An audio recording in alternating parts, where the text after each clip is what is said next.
Assalamualaikum warahmatullahi wabarakatuh. Wadia balad patepang deui sareng simkuring ceniu di balabar kawat burinyai.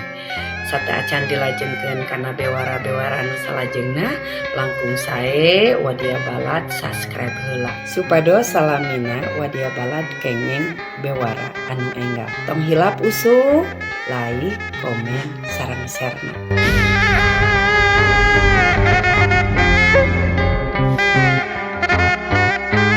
Balad balabar kawat burinyai dalam Bandung HM Dadang Supriyatna ngajen ka Himpunan Pengusaha Muda Indonesia HIPMI Kabupaten Bandung nutos gaduh peran dina pangwangunan Kabupaten Bandung khususna dina widang ekonomi. Dina rohangan sabada muka muscap kagenep HIPMI Kabupaten Bandung di Hotel Grand Sunshine Soreang dinten Salasa ping 21 Juni 2022 dalam Bandung Misaur. Sejauh ieu HIPMI Kabupaten Bandung teh rancage sasarengan pamarentah daerah dipiharep ieu teh lumangsung teras. Saupami HIPMI ieu gerak kucara optimal tan wande bakal mangaruhan kana ngorejatna pangusaha nonoman anu tangtosna bakal maparin pangaruh anu positif kucara ekonomi. Dalam Bandung maparin contoh yuswa warga Kabupaten Bandung nu produktif aya sayuta, saupami Kabupaten Bandung tiasa ngahasilkeun 5% tina sayuta urang, tangtosna bakal gumelar 50.000 pangusaha enggal.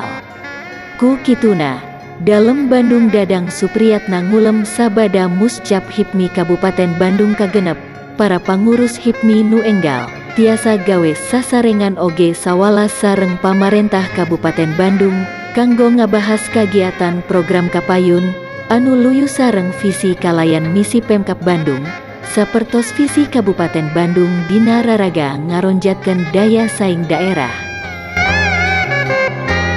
Dalam Bandung ngembohan simkuring mundut inovasi program ti HIPMI nu tiasa mangaruhan kana kamekaran ekonomi daerah oge mundut database usaha ti HIPMI naon nu kedah ditalungtik sareng digarap kanggo ngaronjatkeun produk domestik daerah bruto atanapi PDRB nu mangaruhan kana lajuna pertumbuhan ekonomi sareng daya beli masyarakat. Saupami daya beli ngaronjat, indeks pangwangunan IPM Kabupaten Bandung otomatis bakal ningkat. Dalam Bandung Dadang Supriyatna Misaur, wirehna pamarentah Kabupaten Bandung teh tos maparin dana pinjaman tanpa bunga kanggo ngarojong puluhan ribu palaku UMKM kalayan miharep dina kapamimpinan anu enggal HIPMI Kabupaten Bandung sareng pupuhu nu enggalna tiasa mimpin HIPMI langkung sae kapayuna. Saterasna kanggo pangurus nu tos rengse dalam Bandung Dadang Supriyatna ngahaturkeun nuhun kana kontribusina supados Kabupaten Bandung langkung sae. Wilujeng ngajalankeun muscap, insya Allah simkuring siap ngarojong program HIPMI kapayuna. HIPMI kedah sinergi sareng Pemkab Bandung. Samentawis eta, Kepala BPD HIPMI Jawa Barat, Surya Batara Kartika Nandeskin, pangurus BPC HIPMI di Kabupaten Bandung teh salah sawios pangurus anu sae di Jawa Barat kalayan rupi-rupi kagiatan sareng program nu dianggapna luar biasa.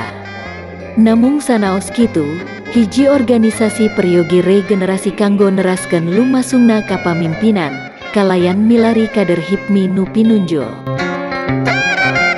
Surya Batara miharep ku kapilihna pangurus BPC HIPMI enggal di Kabupaten Bandung, HIPMI tiasa ngaronjatkeun kapasitas sareng ngoptimalkeun kalungguhan katut sagala potensi anu aya. Supados HIPMI Kabupaten Bandung tiasa ditampi ku sakumna pihak nu aya kaitanana khususna dina sinergis sareng pamarentah Kabupaten Bandung dina ngabantos ngawujudkeun visi sareng misi Kabupaten Bandung bedas. Sakitu kapiah tur ti wewengkon Hotel Grand Sunshine Soreang, Kabupaten Bandung, balabar kawat burinyai nu ngamancanagara, ngabewara.